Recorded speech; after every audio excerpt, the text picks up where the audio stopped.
right? So why are there no Shalom, giving all praise to Yahweh, Shem Shai, Shem Hakodah, Shalom to the 144,000, rest of you elect out there, Shalom to you all. Anyway, this is going out to y'all. What's your take on this right here, what you're getting ready to hear? This is IUIC Oklahoma Q&A with the captains.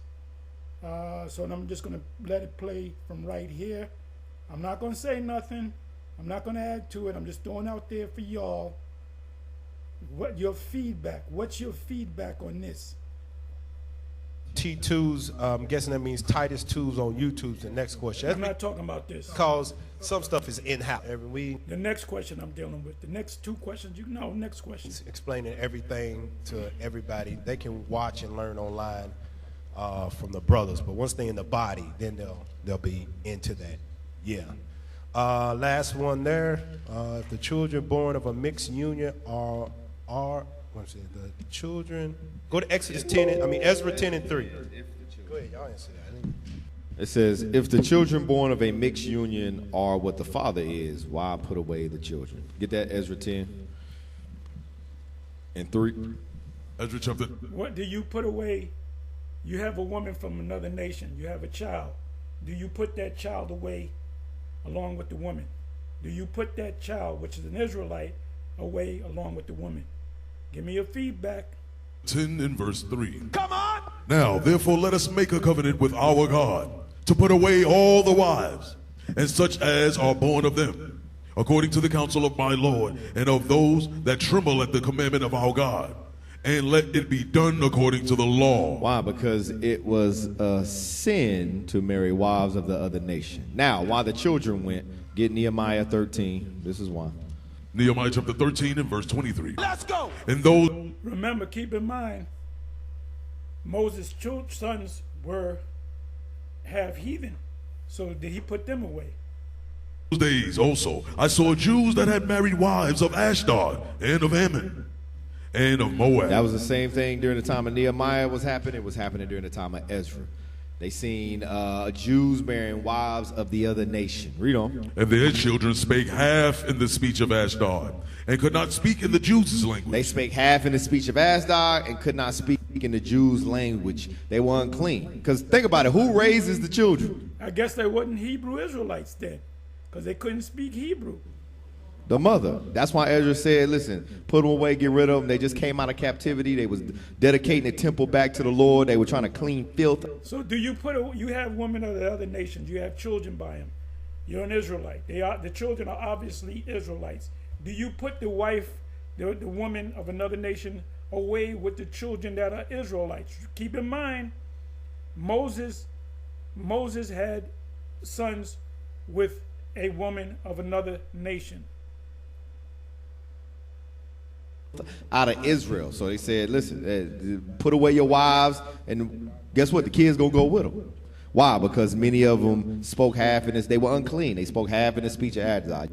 So these children are these children which are Israelites, not the children that these women already had, but these children that were begotten of Israelite men. Were they put out? What's your feedback? What's your feedback? What's your feedback?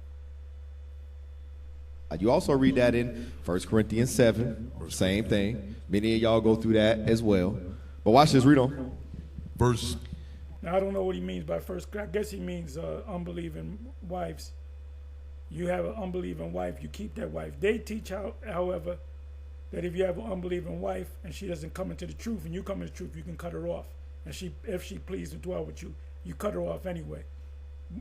Are they going based upon scriptures?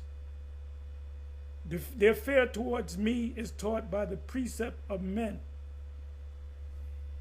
Verse 24.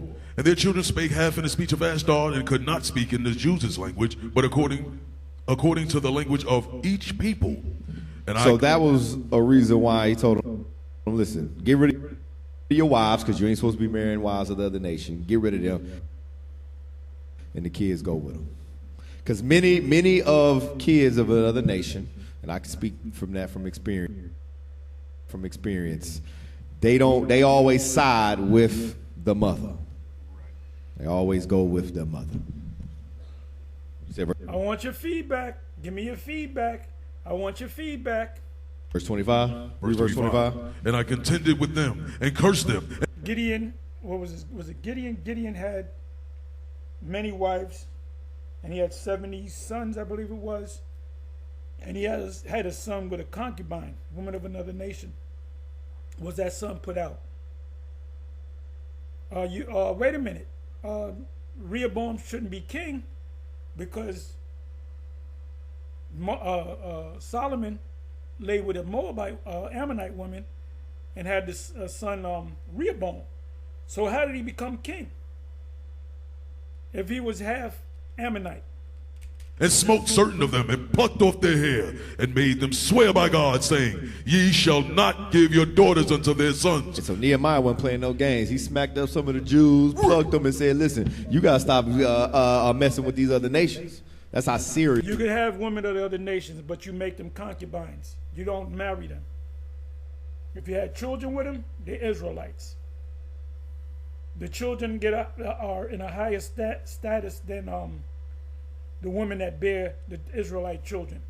Perfect example, going back to Sarah, Abraham, and Hagar. Hagar had a child for Abraham, Sarah was to be the mother. That's a handmaid. That's what a handmaid did. Sometimes you had sex with your woman's maidens, and whatever was born in the house has become the mother of the house. It becomes their children, but she despised it. She came up with the idea. So can you have women of the other nations? Of course you can. You just can't marry them. You can't put them on that status of an Israelite woman.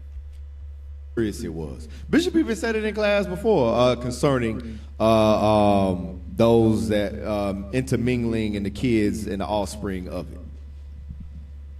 That was it. That was the last question. Yep, that was the last question. Yeah, don't it say that in when Tobit was talking about to his son, right? Yeah, right. Get that. Yep. Tobit 4. Tobit chapter 4 and verse 12. Beware of all whoredom, my son, and chiefly take a wife of the seed of thy fathers, and take not a strange woman to wife, which is not of thy father's tribe. Yeah, don't take them to wife, but you can have them as concubines. Anyway, that's all I got to say. So these guys just make it up as they go along. Anyway, on to the next. Shalom.